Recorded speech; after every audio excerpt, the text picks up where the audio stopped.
Hi, everybody. I'm Ralph Shaheen. Welcome to our nationwide Spotlight Live chat. Today, our guest is going to be Joey Logano. Joey, good to have you with us today. You there?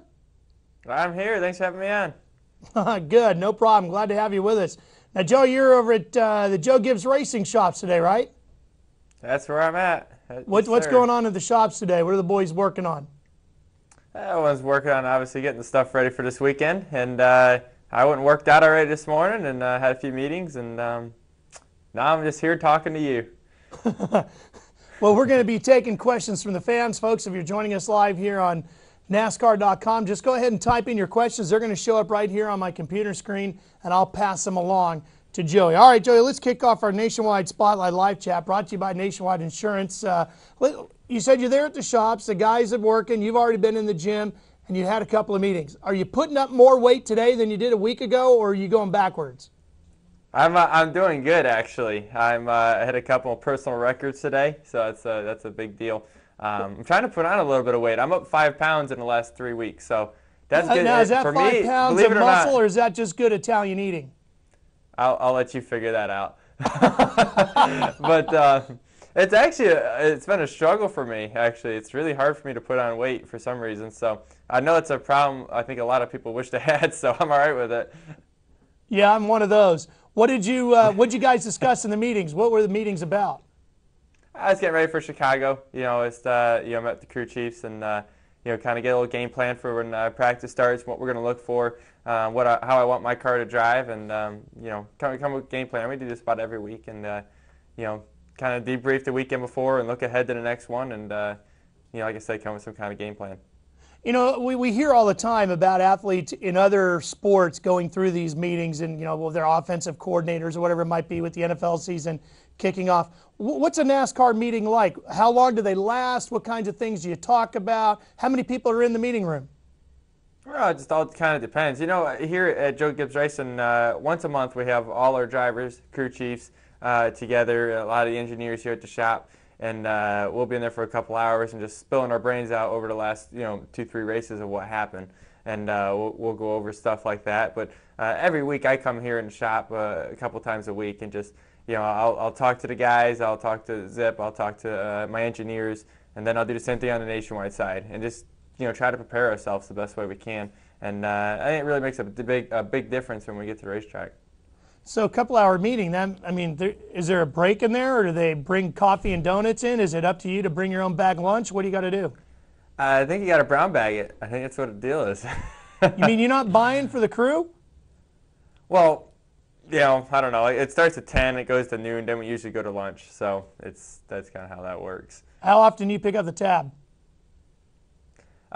Most of the time, for sure. Really? My wallet gets thinner when I take everyone out to lunch, yeah. Because they don't want to go to, like, McDonald's or something. They want to go to some nice steak joint or something. I'm like, geez. Right. Just kidding. Well, that's good to hear. And don't forget to invite your, friendly neighborhood announcer along with you next time you're buying lunch.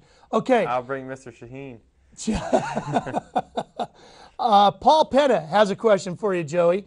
And the question is, what types of things do you like to do during the off season? I know none of us really have much of one, but do you have any wintertime hobbies or activities that you like to partake in? Like you said, we don't have much time for an off season, but I go through spurts and doing certain different things. I've messed around with some RC cars every now and then. Usually just hang out with my friends and do the normal kid stuff. I guess I'll maybe go on a vacation or something during the off season, visit the family up in Connecticut or something like that. I don't know.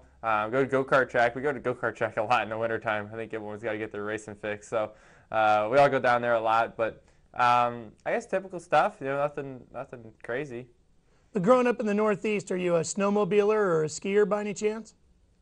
I'm not much of a skier. I'm not very good at that. But snowmobiling, I will do that for sure. Zip's had his snowmobile charity ride up there in Old Forge, New York last year, and I got to go to that. So it was a lot of fun. And I had a lot of people, our whole team went up there and raised a lot of money for a good cause. So we had fun with that, and no one broke any bones, only a couple wrecks, but they weren't that bad, so that's a good thing. Now, as a top flight NASCAR driver, does Joe Gibbs have any kind of limitations as to the activities you can partake in away from the track? so that you don't go injuring yourself? I think you gotta just be smart about everything, and it's pretty much common sense, I mean, you don't have to. You don't want to go out there and start jumping things and stuff like that. You have to be pretty smart about it. But as there's a lot more to lose. So for me, it's not that hard. I mean, I'm going to be pretty conservative no matter what. But I know, every time he hears like a motorcycle or something like that, he's like, no motorcycles. So it's pretty funny. That's the first thing, actually, when I signed with him. I was walking on Joe Gibbs Race in the shop here the first time. He was, the only thing is no motorcycles. That's what he said. It was funny. And then he went and got a Supercross team. Yeah, so go figure. That's good for a Supercross team, but I can't go over there. Joey Logano is our guest here today on our Nationwide Spotlight Live Chat, brought to you by Nationwide Insurance. Just go ahead and send your question in to us here at NASCAR.com, and we'll pass them along to Joey. Joey got one here from another fan, DuPont AARP 24. It could be Jeff Gordon sending this one in. Wants to know, you've had great success in the Nationwide Series. You've had a win now in the Cup Series, but the record books aren't matching up exactly the same for you yet. How come? Yes, for one, Cup is twice as hard as it is Nationwide. That's one thing for sure. And I feel like I know exactly what to look for. I know what I need in the Nationwide side, and it's a lot easier to be able to go through a lot of that stuff. So I think that's why it's a feeder series. It's not. I mean, it's a great series. But the Sprint Cup Series is that much more. It makes it that much tougher. Every one of those guys are great, and you have to have all the stars line up just perfectly. About everything has to happen just right for you to win one of these things. So, you can't have any bad stops. You can't have a race car that's a fifth-place car and try to win. That stuff doesn't really happen that much on the Sprint Cup side. You can maybe pull off one of those on the Nationwide side. So I think that's the big difference there. There's 43 100% teams out there. There's no one that's really doing it, halfway. These guys are very, very good for sure. Logano fan would like to know, hey, Joey, what are your main goals for next year, and how are you preparing for next season during the off season? Well, we got to finish this year first. That's priority number one. We still have a lot we can do this year. We can still get a win over here or two over here on the Cup side with the Home Depot car. So I'm confident we can keep working on that and work towards a good finish of the year like we did last year. So we can do that. And on the GameStop and Sport Clip side over here on the Nationwide stuff, we're same game plan. We always go there. We don't race for points. It's always for the checkered flag. So we'll just keep working and striving on that stuff. So right now we got to finish the year before we can really start working on next year's stuff. As fans of sports, we always expect a lot of athletes, especially young athletes when they're coming in. We saw it this past week. Here's Cam Newton, a #1 pick in the NFL draft, and everybody expects him to be ready to win the Super Bowl. The guy had a pretty good game. And a lot was made of you the same way as you were moving up. That's how you earned the nickname Sliced Bread. Do we put too much on our young athletes? Is your growth curve different than the way we as fans expect you to be?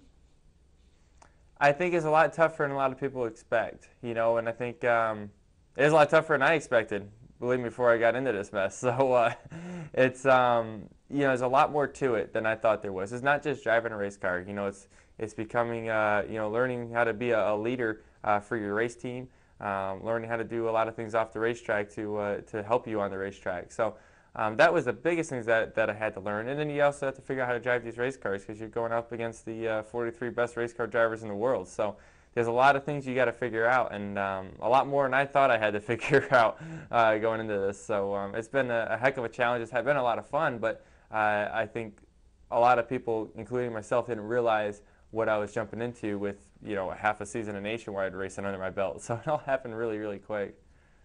I like this question here from Track Schmack. Says, have you ever snuck into Lowe's to buy something because it was closer or just easier? No. That's not worth it. Not at all. Always go to the Home Depot. I didn't, to be honest with you, I didn't ever really go there much until I bought my own house. And now I'm there at least once a week getting stuff, doing home projects and stuff. I enjoy it. I think it's awesome. I have a ton of fun. I built a bench. We've built a garden outside. We've done a whole bunch of painting, a whole bunch of walls inside. So I've had a blast doing a lot of different things like that. So I'm a local at the Home Depot now. Now, so you're Mr. Fix-It. Do you go take, I know they offer those, like classes to teach you how to do things. Are you hitting those? I didn't go to any classes. I'm kind of trial and error. So I usually have to go there a couple times after I screw up the first time.